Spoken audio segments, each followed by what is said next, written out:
저는 서점을 참 좋아합니다. 그래서 가까운 서점에 가서 책을 휘휘 둘러보는 일이나 또 인터넷 서점에 들어가서 요즘 어떤 책이 새로 나왔나, 또 요즘 어떤 책을 사람들이 많이 보나 살펴보다가 보면 시간 가는 줄 모를 때가 참 많습니다.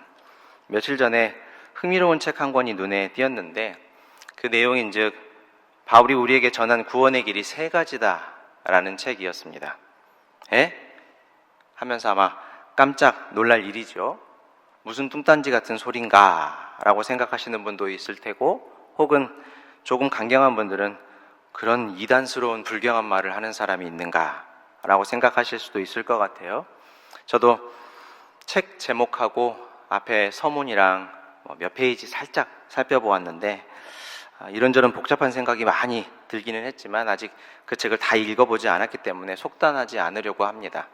그리고 그 책을 발행한 출판사의 대표가 저와 개인적인 친분은 없지만 신대원 후배이기 때문에 아주 엉뚱한 이야기를 써놓지는 않았을 거라는 기대감을 가지고 살펴볼 생각입니다. 예전에 한참 신학을 공부하던 시기에 한 분이 특정 저자의 책은 애초에 쳐다도 보지 말아라 이렇게 저에게 말씀하시면서 본인이 다 읽어봤는데 잘못 분별하면 자칫 이단이 될 수도 있다라는 식으로 경고 아닌 경고를 저한테 하시더라고요. 우리는 하나님의 영원한 예정을 굳게 믿고 있는 신자이고, 우리가 가진 믿음조차도 우리의 개인의 의지나 결심으로 지킬 수 없고 성령께서 굳게 지키심을 믿는 신자들이니 교조적이고 편협한 사고를 버리고 성경에 계시된 하나님의 놀라운 은혜를 더 풍성하게 누려야 할 것입니다. 여러분, 우리는 성경을 통해서 하나님께서 우리에게 베푸신 구원에 대해서 좀 자세히 공부하고 살펴야 할 필요가 있습니다. 그리고 좀 더 나아가서 성경을 읽고 배우고 공부하면서 서로 토론하고 때로는 논쟁도 하면서 서로 배우고 생각을 나눌 필요가 있어요. 왜 그러냐 하면 우리 개인에게는 하나님께서 우리를 위해, 그리고 나를 위해 우리를 사랑하셔서, 나를 사랑하셔서 하신 일에 대해 말하는 것이 참으로 많은 유익을 주기 때문입니다. 신학교에서 공부를 하다 보면 교수님의 강의를 듣고 기숙사에 들어와서 동기들과 치킨 한 마리를 시켜놓고 한참을 토론하고 논쟁하면서 생각을 정리하기도 하고요. 미처 이해하지 못하고 놓쳤던 부분들을 다시 서로 보완하기도 하는 아주 유익한 시간들을 보냈던 기억이 있습니다. 우리가 구역 예배를 하면서도 서로 성경을 읽고 받은 은혜를 나누는 일이 참 은혜롭고 즐거운 경험이죠. 성도의, 그것보다 더 좋은 성도의 교제가 없을 거라 생각합니다. 지난 주일 예배를 마치고 1층 로비에서 인사를 하고 있는데 한 권사님께서 예쁜 손녀하고 계단을 내려오시더니 제 앞에 멈춰 서셨어요. 그리고는 목사님께 여쭤볼래? 이렇게 손녀에게 얘기하시더라고요.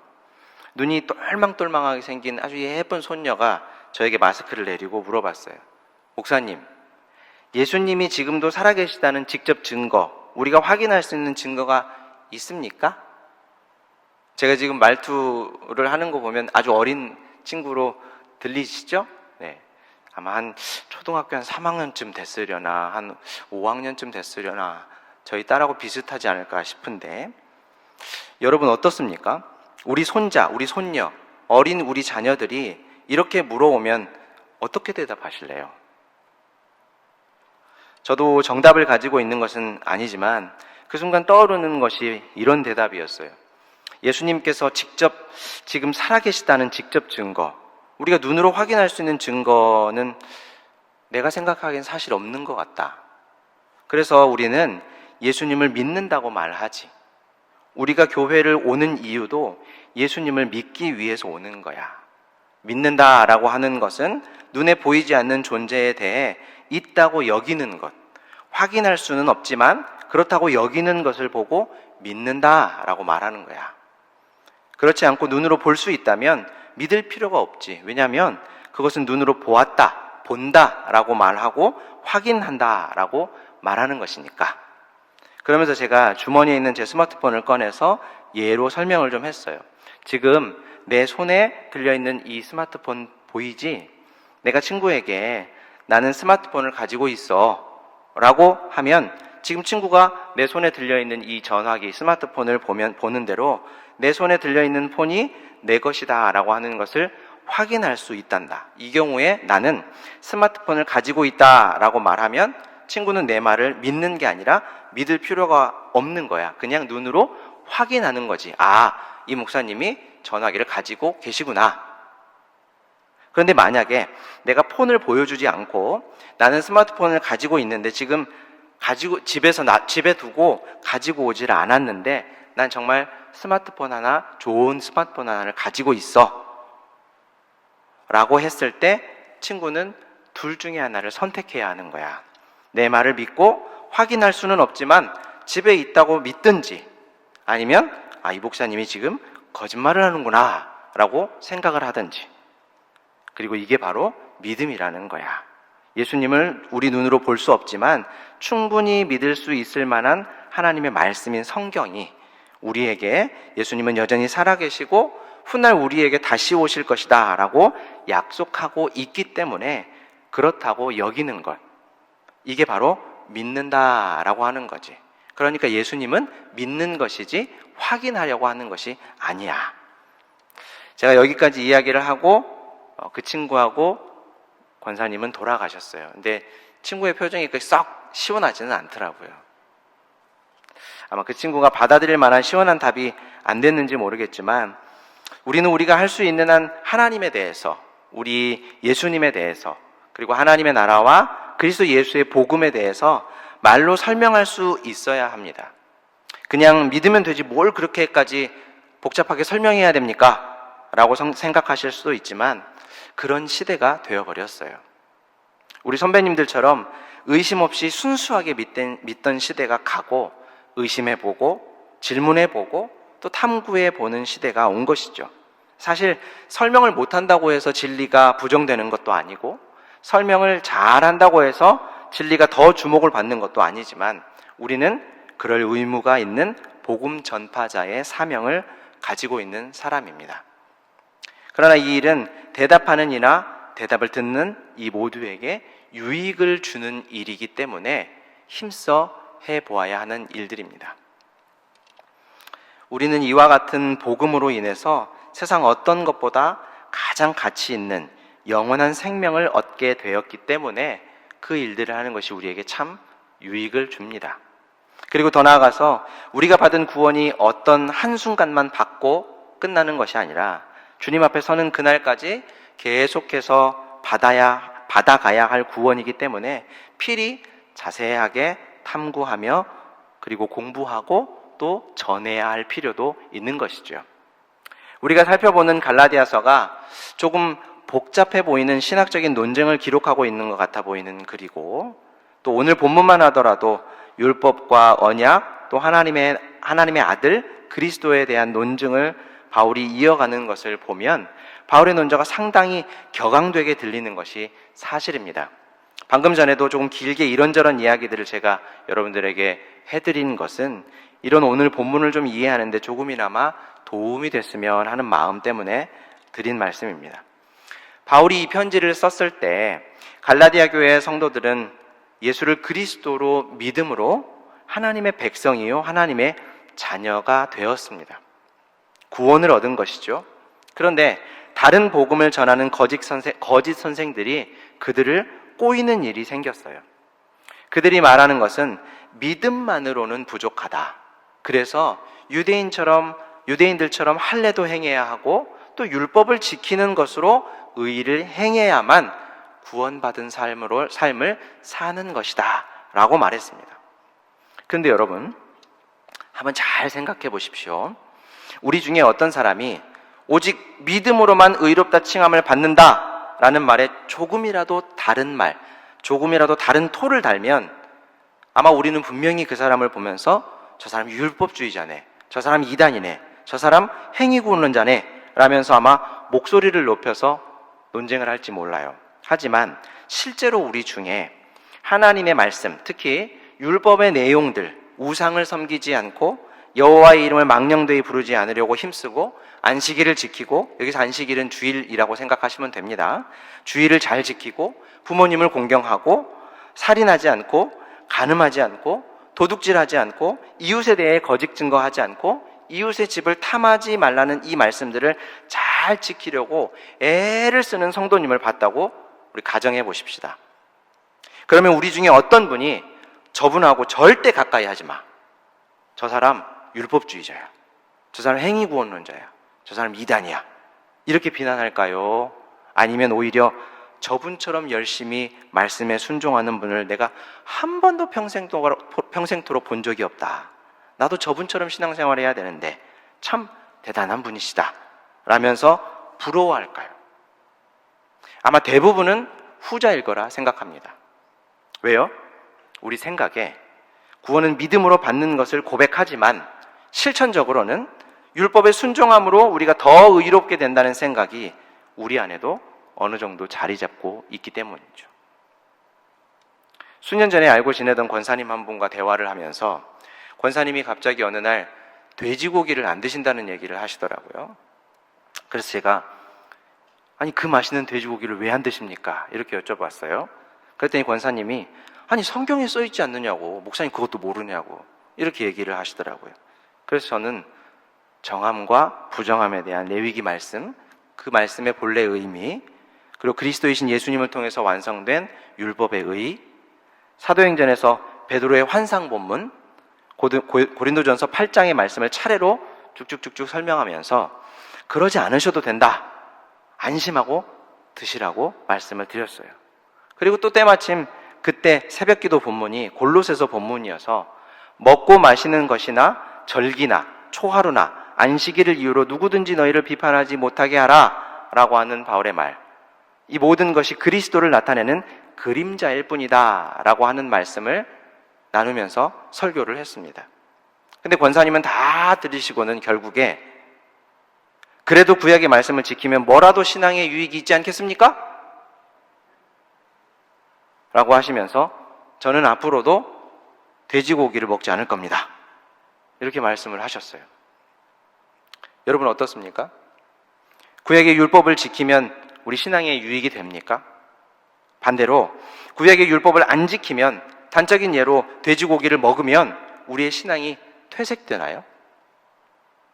그렇지 않죠.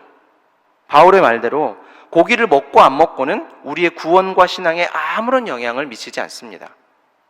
율법이 처음 주어졌을 때도 그랬고, 그리스도 예수 안에서 완성된 율법의 의를 믿음으로 덧입은 우리는 더더욱 그렇습니다. 다만 우리가 조심해야 할 이유가 있다면 믿음이 연약한 지체들을 위해서 조심할 필요는 분명히 있죠. 그래서 바울이 내가 고기를 먹는 것 때문에 내 형제가, 내 이웃이 실족하는 일이 생긴다면 고기 그것 먹고 안 먹고는 내 구원과 아무런 관계가 없지만 난 영원히 고기를 먹지 않고 끊어버리겠다, 이렇게 말한 것이 그러한 연유 때문이죠. 예수님께서 이 땅에 계실 때도 이와 같은 맥락의 일들이 있었습니다. 마가복음 8장 11절 이하를 보시면 주님은 제자들에게 바리새인들과 헤롯의 누룩을 조심하라 이렇게 말씀하셨어요. 바리새인들이 예수님께 나와서 논쟁을 걸어왔는데 예수님은 그 이전에 오병이어의 기적, 칠병이어의 기적을 보이시면서 하나님의 나라와 그 나라의 통치자가 누구인지, 그 통치자는 어떤 일을 하는지를 명백히 보여주셨습니다. 그럼에도 불구하고 그것 외에 하늘의 표적을 더 내놔봐라 라고 예수님께 요구했던 것이죠. 이에 예수님은 더 이상 보여줄 표적이 없다라고 말씀하신 후에 제자들을 데리고 따로 가셔서 말씀을 하시면서 그들의 누룩, 바리새인들의 누룩을 조심하라 이렇게 말씀하셨어요. 누룩은 빵을 만들 때 사용하는 발효제로 첨가제죠. 그러니까 예수님은 자신께서 보여주신 하나님의 나라와 자신이 그 나라의 통치자임을 보여주는 기적을 표적을 다 보여주셨는데 바리새인들은 거기에 자신들이 생각하는 첨가제를 끼워 넣으려고 했던 것이고, 그 첨가제를 네가 보여봐라 라고 했던 것이죠. 그러면 예수님께서 보여주신 하나님의 나라는 무엇이고 바리새인들이 끼워 넣으려고 했던 첨가제는 무엇일까? 예수님은 빵 5덩이와 물고기 2마리로 남자만 5,000명, 그러니까 여자들과 어린이와 노인들까지 하면 좋기 2만 명에 달하는 많은 사람들을 배부르게 먹게 하셨죠. 그러고도 충만을 상징하는 12바구니를 남기심으로 하나님의 나라는 그 나라의 왕이 백성들을 배부르게 먹게 하고도 또 충만한 양이 준비되어 있는 아주 풍성한 나라다라고 하는 것을 보여주셨어요. 하나님의 나라는 하나님께서 자기 백성들을 먹이시고 입히시고 채우시는 은혜와 사랑이 풍성한 나라다라고 하는 것이죠. 그런데 바리새인들이 생각하는 나라, 그들이 원하는 나라는 모두를 배부르게 먹이고 풍성하게 공급해주는 그런 나라가 아니라 율법을 철저하게 지키고 있는 자신들만의 나라, 자신들만 구원받은 나라, 더 나아가서 유대인들만을 위한 나라를 원했고요. 전 세계를 자신들의 발 아래 두고 다스릴 이스라엘 제국 건설을 꿈꾸고 있었던 것입니다. 그래서 바리새인들은 예수님에게 당신이 정말 이러한 나라를 세울 수 있는지 정치적으로든 군사적으로든 그 능력을 한번 우리에게 보여보라 라고 하는 것이죠. 여기서 우리가 주목해야 할 점은 예수님께서 보여주신 하나님의 나라는 하나님께서 자기 백성을 위해 세우신 나라, 하나님께서 자기 백성을 위해서 준비하시고 우리 주님의 말씀의 표현대로라면 섬겨주시는 나라가 바로 하나님의 나라입니다. 바리새인들이 꿈꾸는 하나님의 나라는 율법 준수에 중심을 둔 자신들이 무언가를 하는 나라, 그러니까 하나님의 나라에서조차 자신들이 하나님의 자리에 앉아서 자신들이 무언가를 해내려고 하는 그런 나라를 원했던 거예요.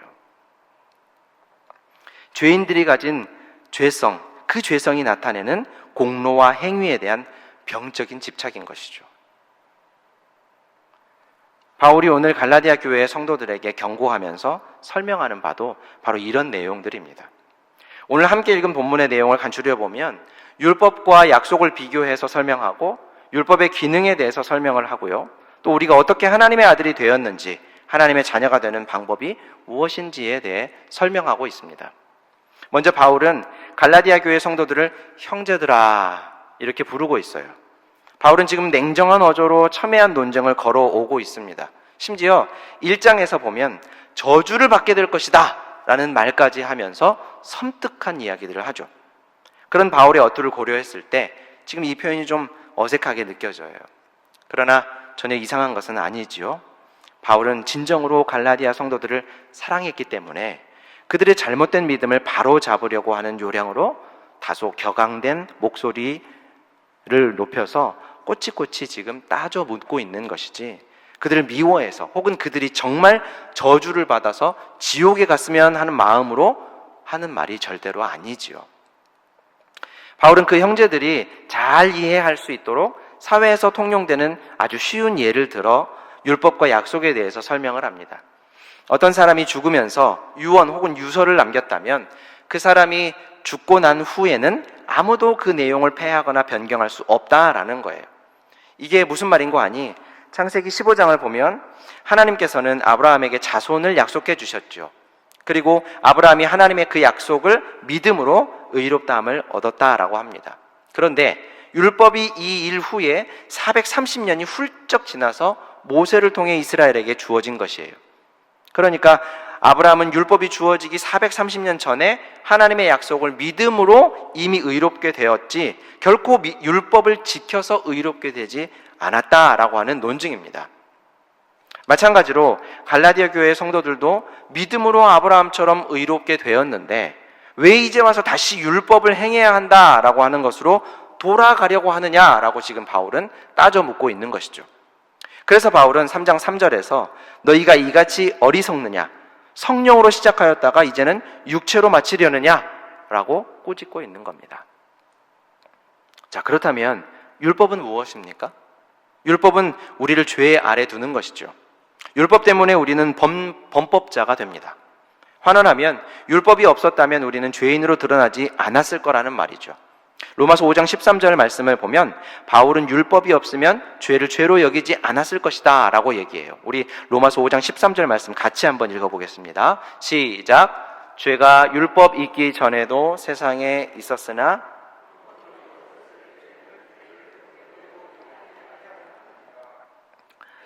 이처럼 율법은 우리의 죄를 드러나게 하는 도구라는 겁니다. 우리가 율법의 조항들을 지켜보면 알게 되죠. 우리는 율법을 단 한 가지도 완전하게 지켜낼 수 없는 미약한 존재다라고 하는 사실을요. 이웃에 대해 거짓 증거하지 말라라고 하는 말씀은 물론이고요, 간음하지 말라, 살인하지 말라와 같은 말씀들도 지켜낼 수 없습니다. 아니요, 저는 살인한 적 없는데요, 간음한 적 없는데요 라고 말씀하시는 분들이 분명히 있을 거예요. 그런데 우리 주님께서 어떻게 말씀하셨습니까? 마음으로 음욕을 품기만 해도 그것은 이미 간음한 것이고, 형제를 미워만 해도 형제를 살인한 것이다 라고 말씀했죠. 그러니 우리는 하루에도 몇 번씩 형제와 이웃을 미워하기도 하고 음욕을 품기도 하는, 그야말로 우리는 간음하고 살인하기를 쉬지 않고 하며 살아가는 그런 존재들이죠. 그런데 율법은 우리에게 최선을 다하라고 요구하지 않습니다. 완벽을 요구합니다. 한두 번 어쩔 수 없이 지킬 수 없었던 일이 있었지만 최선을 다했으니까, 정말 최선을 다한 것을 아니까 정상 참작해 주겠다, 그렇지 않는다는 거예요. 야고보서 2장 10절 11절 말씀을 같이 한번 읽어보겠습니다. 시작. 누구든지 온 율법을 지키다가 그 하나를 범하면 모두 범한 자가 되나니, 간음하지 말라 하신 이가 또한 살인하지 말라 하셨은즉 내가 비록 간음하지 아니하여도 살인하면 율법을 범한 자가 되느니라. 아멘. 좀 극단적인 상황 설정일지 모르지만 평생 동안 단 한 번도 하나님의 말씀을 어긴 적이 없던 어떤 분이 마지막 순간에 한 번 거짓말하고 나면 율법으로는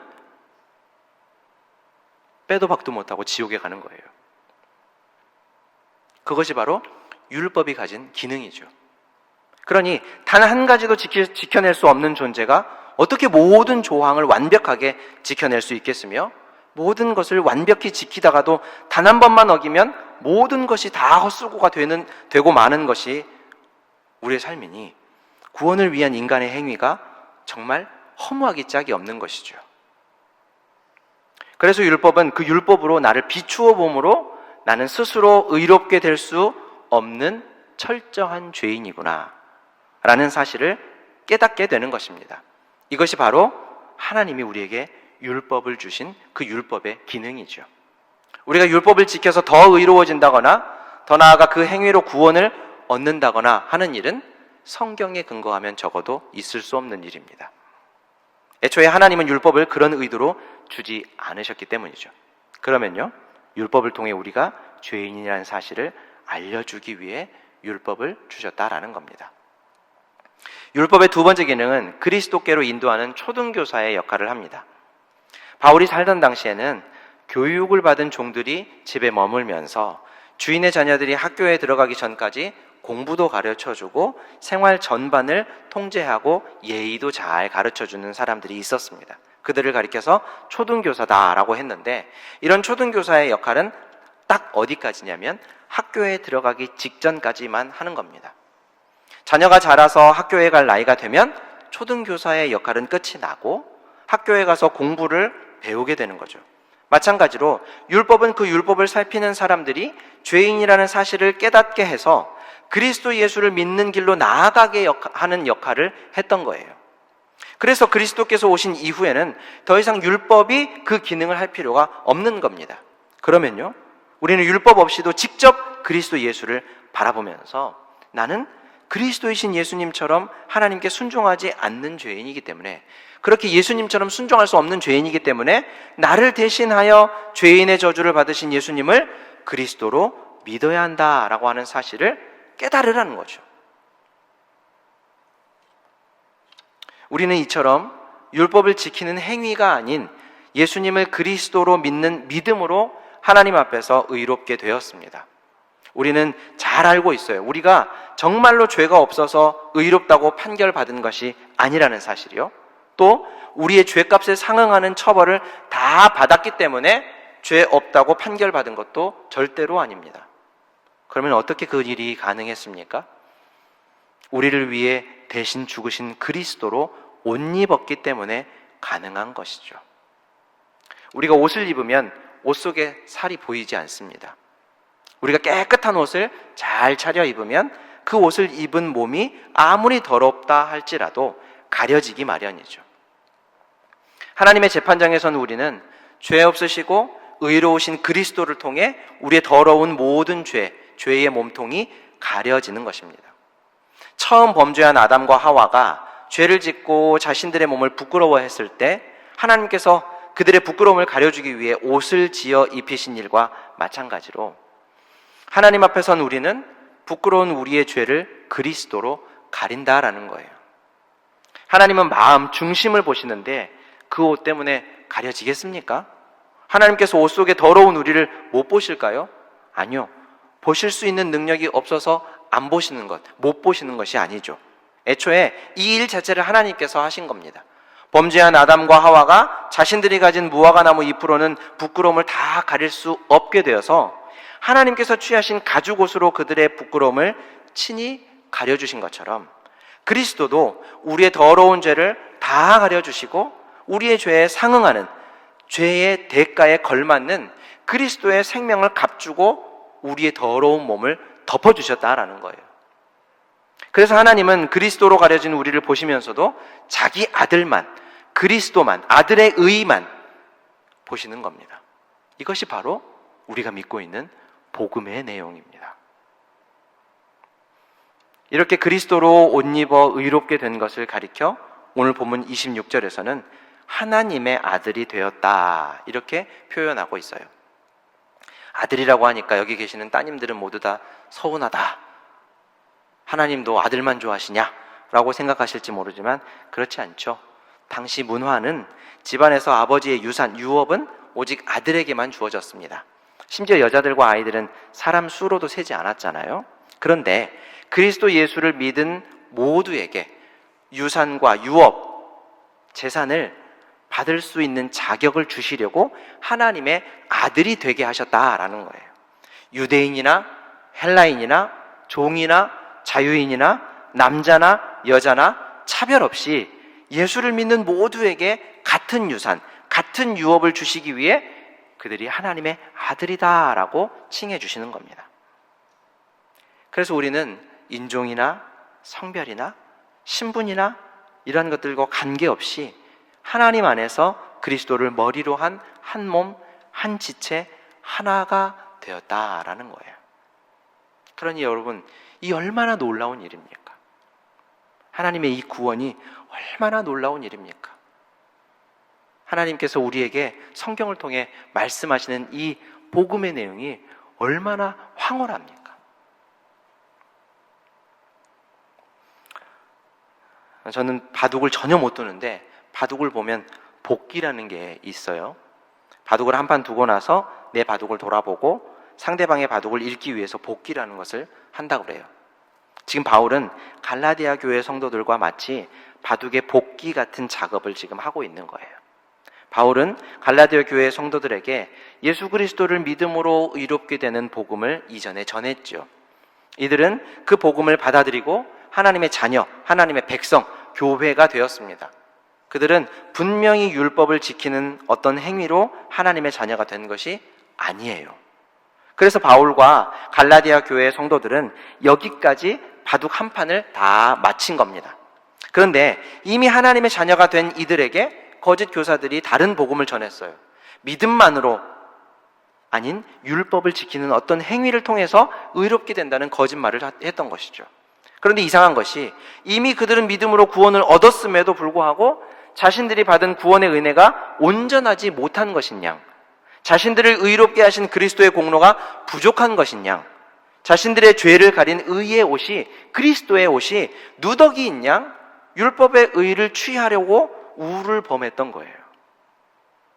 안타까운 사실은 율법을 주신 하나님께서는 율법을 그런 용도로 주지 않으셨다라는 사실이죠. 율법을 가지고 스스로 죄인임을 깨닫고 그리스도를 바라보라고, 그리스도를 믿으라고 주었더니 그리스도는 온데간데 없고 율법을 지킴으로 의로워지겠다고 애를 쓰고 있었던 것입니다. 근데 이 일이 그저 안타깝게 어떻게 정도가 아니라 이 일은 그들의 신앙, 그들의 구원 자체를 잘못된 것으로 갈아치워 버리려고 하는 배교적인 행위였기 때문에 바울은 지금 의롭게 된 지금까지의 과정을 하나하나 되짚어 보면서 잘못된 교리를 수정하고 있었던 거예요. 바둑으로 말하면 복귀를 하고 있었던 것이죠. 자, 사랑하는 성도 여러분, 우리는 어떻습니까? 우리는 어떻게 구원을 얻었습니까? 제가 도발적인 질문을 한 가지 할게요. 여러분, 구원 받으셨습니까? 우리는 하나님의 자녀입니까? 우리는 하나님의 나라를 유업으로 받을 하나님의 아들들입니까? 만약 대답이 망설여질 수도 있고 아마 시원하게 대답이 나오지 않을 수도 있어요. 이해합니다. 그런데 여러분이 예수님을 그리스도로 믿는다면, 예수님이 나의 모든 죄를 대신 지고 내 죄의 대가를 모두 치르셨다라고 하는 사실을 믿는다면 구원받은 하나님의 아들이다라고 시원하게, 당당하게, 자신 있게 대답하셔도 됩니다.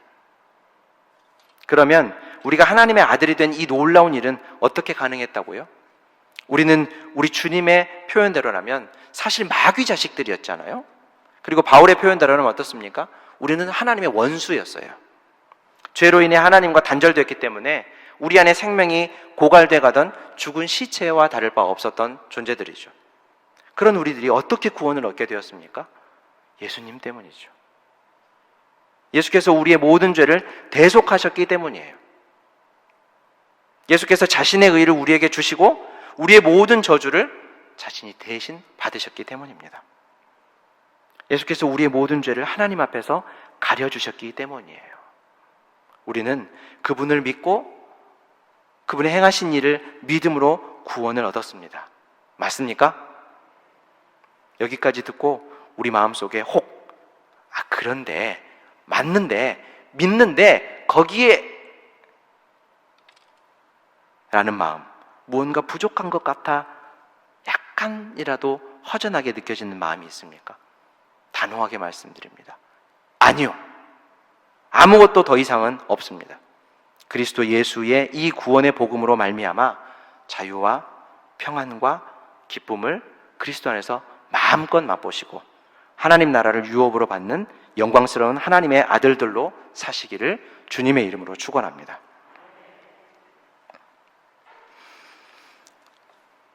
사랑과 은혜가 풍성하신 하나님 우리 아버지, 오늘도 주의 은혜 알게 하시니 참으로 감사합니다.